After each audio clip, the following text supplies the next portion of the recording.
속죄소 의식에 대해서 말하고 있는데요.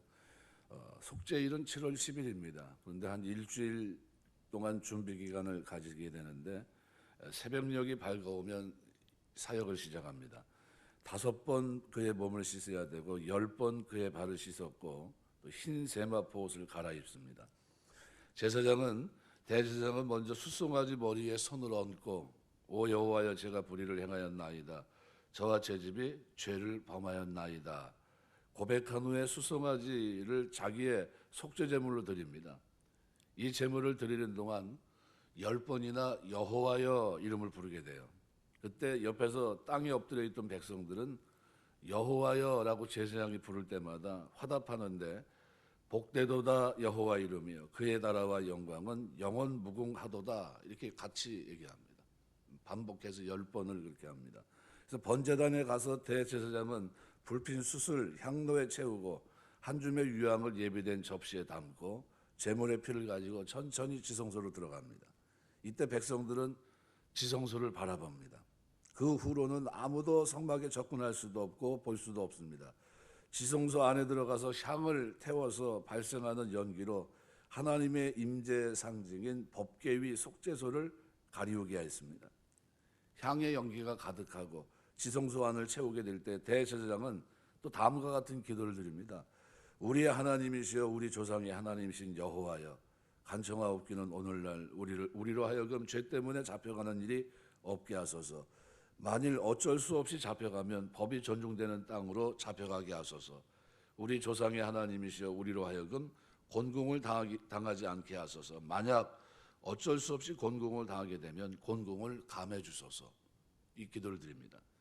수송아지 피를 가지고 손가락으로 속죄소 동편에 뿌리고 속죄소 앞에 7번 뿌립니다.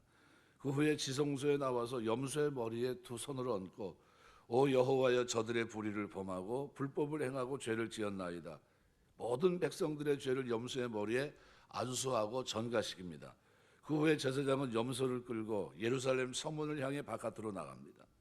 감람산까지 염소를 끌고 갑니다. 특별히 지명된 사람들이 염소를 인계받게 되는데 광야까지 10개 인계 인수소가 있었습니다. 인수인계소. 그러니까 1명 내지 2명이 있어서 그것을 받아 광야까지 끌고 가서 결국은 놓아줍니다. 염소는 광야로 갑니다. 마지막 인수한 사람이 시야에서 완전히 사라지면 그는 붉은 깃발을 흔들어서 사인을 보내고 다음 사람도 또 다음 사람에게 그렇게 해서 이 사인이 예루살렘까지 전달이 됩니다. 최종적으로 대제사장이 여러분의 죄가 사해졌다고 공포하고 그 소리를 들은 백성들은 기쁨의 한호를 맛보게 됩니다. 속죄 의식이 그래서 이건 굉장히 아주 1년에 한 차례 굉장히 아주 장엄하게 이루어진 겁니다. 그래서 이름을 부를 때 백성들이요 조아리고 엎드려서 말 그대로 하나님 앞에 은혜를 구하는 그런 날입니다. 그래서 이 속죄 의식을 통해 하나님께서 우리에게 주는 영적인 교훈은 바로 중보기도입니다. 이건 몇 가지 우리가 생각할 수 있는데요. 13절에 보면 대제사장이 분향하고 향연으로 증거께 위해 속죄소를 가리게 할지니 그리하면 그가 죽임을 면할 것이다. 속죄소는 하나님의 임재 상징입니다. 그러니까 죄인인 인간이 거룩하신 하나님 앞에 바로 설 수 없다는 것을 암시해 줍니다.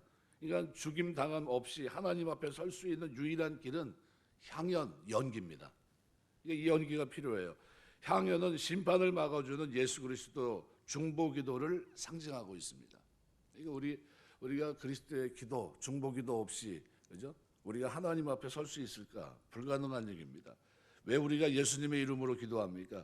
중보자이시기 때문이에요. 그래서 누가복음 22장 31절에도 시몬아 시몬아 보라 사단이 밀가부로 다려고 너를 청구하였으나 그러나 내가 너를 위해서 내 믿음이 떨어지지 않기를 기도하였노니 우리가 사단과 싸워 이기고 신앙생활하는 것은 주님의 중보기도 덕분입니다. 그래서 그걸 잊지 마셔야 됩니다. 로마서 8장 34절에도 이렇게 표현합니다. 누가 정죄하리요 죽으실 뿐 아니라 다시 살아나신 이는 그리스도 예수시니 그는 하나님 우편에 계신 자요 우리를 위하여 간구하는 자시니라. 우리가 간구라는 말은 끊임없이 하는 게 간구입니다. 그죠? 하나님께서 예수님께서 부활하셔서 우리를 위해서 끊임없이 기도하고 있음을 얘기하고 있고요. 요한일서 2장 1절에도 그렇게 말합니다. 나의 자녀들아 내가 이것을 너희에게 쓰면 너희로 죄를 범하지 않게 하려 함이라. 만일 누가 죄를 범하여도 아버지 앞에서 우리에게 대언자가 있으니 곧 의로우신 예수 그리스도시니라. 중보자 그리스도를 말씀합니다. 그래서 우리가 사단과 싸우고 신앙생활에 승리할 수 있는 이유는 주님의 기도입니다. 제자들도 마찬가지로 주님의 기도로 승리한 겁니다.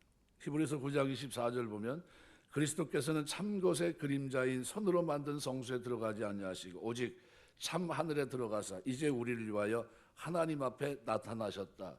지금도 하늘에서 하나님 앞에 나타나 기도하신다는 거예요. 중보기도. 우리가 그만큼 은혜 속에 있습니다. 오늘 11절 12절 말씀에도 가만히 보시면 자기를 위한 속죄제 수송아지를 드리되 자기와 집안을 위해 속죄하고 자기를 위해 그 속죄제 수송아지를 잡고 향료를 가져다가 여호와 앞 제단 앞에서 피운 불을 그곳에 채우고 곱게 간 향기로운 향을 두 손에 채워가지고 휘장 안에 들어가고 향로의 향을 피우기 위한 불을 채울 때 희생제물을 태우는 번제단 위에서 취합니다. 성경에서 향은 성도의 기도예요. 요한계시록 5장 8절 말씀대로. 그러니까 번제단은 희생제물을 태우는 것으로 성도의 회개를 상징합니다. 그러니까 이 하나님께서 향을 태울 이 숯불을 번제단에서 취하라 하신 것은 기도할 때마다 뭐가 포함되어야 되는 겁니까? 회개. 기도할 때마다 회개가 포함되는 걸 얘기하는 겁니다. 이걸 상징적으로 보여주기 위해서입니다. 시편 66편 18절 내가 내 마음의 죄악을 품으면 절대 듣지 아니하시리라. 우리가 하나님 앞에 기도할 때 늘 정결하게 하나님 앞에 회개 기도를 드릴 수 있는 여러분 되시길 주의 이름으로 축원합니다. 그래서 회개는요 신앙생활 하는 동안 끊임없이 우리가 해야 될 겁니다. 하나님 앞에. 두 번째는 대속의 죽음입니다. 아론은 자기를 위해서 숫송아지 피, 백성들의 잘못을 위해서 염소의 피를 가지고 속죄소 위에 그리고 앞에 7번 뿌립니다. 하나님의 공의는 인간의 죄에 대해 반드시 피를 요구하시고 피만이 속죄를 가능케 합니다. 히브리서 9장 22절 피로써 정결케 되나니 피 흘림이 없은즉 사함이 없느니라. 7번 뿌린 것은 속죄의 완전성을 가리키는 것이고 장차 단 한 번의 모든 것을 위해 뿌려질 예수 그리스도의 보혈을 예표하는 겁니다. 그래서 죄 없는 숫송아지 염소가 사람들의 죄 때문에 대신 죽은 것처럼 예수 그리스도께서 우리의 죄 때문에 대신 죽은 겁니다. 그래서 구약에는 362번이나 피를 말하고 있고요. 신약에서는 98번이나 피를 말합니다. 예수 그리스도의 십자가에 흘리신 보혈을 성경이 끊임없이 말씀하고 있다는 겁니다. 그럼 대속이 뭡니까? 인간이 죄값을 받아야 될 형벌을 제거하고 잃어버렸던 하나님을 다시 찾아 교제케 하는 겁니다. 이걸 주님께서 하신 거예요. 죄값은 사망입니다. 이것은 피할 수 없는 철칙입니다. 주님이 사망의 고통을 당하면서 우리 사망에서 구원을 우리가 받게 됐습니다. 히브리서 2장 15절 죽기를 무수함으로 일생에 매어 종노릇하는 모든 자들을 놓아주셨다 그랬어요. 그러니까 육신의 죽음은 영혼과 육체 분리이고 영혼의 죽음은 없어지는 것이 아니고 하나님의 세계에서의 단절입니다. 그래서 마지막 요한계시록에서 그 심판이 둘째 심판이 무서운 게 뭡니까? 죽는 것이 없어요. 그것도 어떻게 불못에 다 던져지는 겁니다. 그리고 영원토록 고통을 받는 거예요. 영원토록. 죽음이 없는 고통이라고 생각해 보세요. 이거 뭐 엄청난 거죠. 그건 상상할 수 없는 겁니다. 반드시 천국 가야 되는 거예요. 뭐 한 영혼의 가치가 그 결정이요. 거기서 완전히 달라지는 겁니다. 그래서 영혼은 불멸합니다. 인간으로 출생하면 천국에서 영원히 살든지 지옥에서 영원히 살든지 둘 중에 하나입니다. 선택이 없어요. 중간지대가 없어요. 천주교가 말하는 연옥 같은 게 없는 겁니다. 조상이 잘못해서 후예들이 그죠? 뭐 선한 일을 하면 천국으로 올라가고 이런 거 없습니다. 개인이 1대1로 그리스도의 보혈의 피, 그 공로를 통해서 힘입지 않으면 절대로 천국 가는 일은 없습니다. 오직 그리스도를 통해서입니다. 그래서 마틴 루터는 그렇게 말합니다. 주님은 주님이 아닌 죄인이 되었고 나는 나 아닌 의인이 되었습니다. 내가 받아야 될 벌을 주님이 받으시고 주님이 받아야 될 영광을 내가 받았습니다. 이게 우리 그리스도인들의 신앙생활입니다. 마지막으로 오늘 본문에서 또 하나 우리가 생각할 수 있는 것은 죄악의 짐입니다. 아론은 죄를 고백하고 지성소에 나와 염소의 머리에 두 손을 얹고 안수합니다. 자기를 포함한 모든 백성의 죄를 염소에게 전가시킵니다. 온 인류의 죄가 예수 그리스도께서 십자가에 못 박히실 때 그에게 지워진 겁니다. 고린도후서 5장 21절, 하나님이 죄를 알지도 못하신 자로 우리에게 대신하여 죄를 삼으신 것은 우리로 하여금 저희 안에서 하나님의 의가 되게 하려 하심이라 그랬습니다. 로마서 3장 25절, 이 예수를 하나님이 그의 피로 인하여 믿음으로 말미암는 화목제물로 세우셨다 그랬어요. 요한일서 2장 2절, 저는 우리 죄를 위한 화목제물이니 우리만 위할 뿐 아니요 온 세상의 죄를 위하심이라. 죄짐을 지고 염소는 광야로 보내집니다. 하나님이 그들의 죄를 완전히 용서하시는 뜻으로 그 염소를 광야로 보냅니다. 22절에 보면 염소가 그들의 모든 불의를 지고 무아지경으로 보내졌다고 말씀합니다. 그래서 매튜 헨리 주석에 의하면 후기 유대인들이 붉은 천 조각을 염소의 뿔에 매고 다른 한 조각은 성전문이나 또는 염소를 놓아준 바위 꼭대기에 메어두는 습관이 있었다고 합니다. 이 붉은 줄이 햇빛에 의해서 하얗게 색이 바래지면 이스라엘의 죄가 용서된다고 믿었다고 합니다. 내 죄가 주홍같이 붉을지라도 양털같이 희게 되어 휘어지리라 말씀과 같이 되기를 그들이 소망했던 겁니다. 그런데 예수님을 십자가에 죽인 후 그 40년간은 붉은 천 조각이 변색되지 않았다 그럽니다. 이거 매튜 주석에 바로 그런 부분을 다룹니다. 그러니까 주님이 나의 죄악의 짐을 다 지셨다고 믿어야 내 죄가 해결되는 겁니다. 내가 믿지 않으면 나와 상관이 없습니다. 그래서 우리가 그리스도 안에서 이 보혈의 공로로 구속 죄사함을 받고 하나님의 자녀가 됐는데, 그러면 이 여기서 말하고 있는 성전, 그렇죠? 15절 16절 이렇게 보면 속죄소 위에 속죄 앞에 뿌리고 그다음에 지성소를 향해 속죄하고 하는 이런 장면들이 쭉 나오는데요. 구약시대 대제사장이 속죄제물의 피를 속죄소에 뿌리고 지성소와 회막을 정결케 했듯이 우리는 흠없고 완전한 속죄제물이 되신 예수 그리스도의 피를 우리 마음에 뿌리면서 살아가고 있습니다. 우리가 알게 모르게 죄를 지어 부정해진 우리 자신, 이 하나님의 전을 정결하게 해야 될 책임이 우리에게 있는 겁니다. 이건 고린도서 3장 16절 보면 너희가 하나님의 성전인 것과 하나님의 성령이 너희 안에 거하시는 것을 알지 못하느냐 그랬어요. 그러니까 그리스도의 속죄의 피를 우리 마음에 뿌리는 것은 우리가 그리스도의 십자가를 의지해서 진실로 회개함으로 이루어집니다. 따라서 우리는 날마다 우리의 부정함을 제거하는 회개의 삶을 살아내야 되는 겁니다. 그래서 하나님의 성령이 우리 가운데 임재하심으로 임마누엘 하나님을 체험하며 그분과 신령한 교제를 나누기 위해서 아무것도 안 하는 게 아니라요. 뭐를 합니까?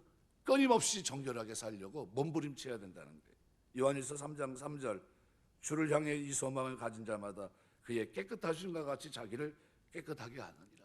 그러니까 정결한 삶이 임마누엘 되신 하나님을 경험하며 살 수 있게 하는 겁니다. 그러니까 우리가 이 구약의 이 모든 제사 제도, 그죠? 이 과정 속에 있었던 일들이요, 그냥 옛날에 그렇게 했었나 보다 이걸 얘기하는 게 아니라요. 이거는 상징적으로 그 의미가 신약 그리스도인들에게 그대로 어떻게 해요? 주어지고 있는 겁니다. 그랬었구나. 그 의미가 그 속에 있었구나라는 겁니다. 그래서 거기서 우리가 신앙생활하면서 어떻게 해요? 구원받은 사람이 사도 바울이 고린도 교회를 향해서 얼마나 가슴 아팠겠습니까? 잘못된 사고를 받아들이고 그릇된 사고 속에서 그들이 어떻게 해요? 영과 육을 거룩하게 깨끗하게 해야 될 그런 입장에 있는 사람들이 그걸 못하고 어떻게 해요? 구원받은 건 영원이고 육체는 상관없어. 뭐 이런 개념을 가지고서 죄를 졌으니까요. 그러니까 그걸 가지고 야단친 겁니다. 그래서 너희가 하나님의 성전인 것과 하나님의 성령이 너희 안에 거하시는 걸 알지 못하느냐. 어떻게 해야 된다는 겁니다. 끊임없이 성결해야 되고 끊임없이 씻어야 정결해야 된다는 겁니다. 그래야 하나님의 임재와 교제 속에서 은혜를 누릴 수 있다는 것을 말씀하고 있는 겁니다. 미국 남북 전쟁 당시에 북군이 사람들을 징발하게 할 때 대상자 중 한 사람이 부양 가족이 많으니까 어쩌지를 못하고 전쟁에 나가기도 어렵게 되고 굉장한 고민을 하고 있었는데 한 젊은이가 이렇게 얘기합니다. 저는 부모도 안 계시고 결혼도 안 했으니까 제가 대신 전쟁터에 가겠습니다. 뭐 이분 입장에서는 감사하죠. 부양 가족이 너무 많은데 자기가 가면 부양할 저기도 힘도 없고, 이 감동해서 이 군대장이 사실은 허락이 안 되는 건데 허락을 해줍니다. 그래서 젊은이가 대신 전쟁에 나갔는데, 근데 어느 날 그 사람이 전사했다는 이 신문을 통해서 이제 알게 됩니다.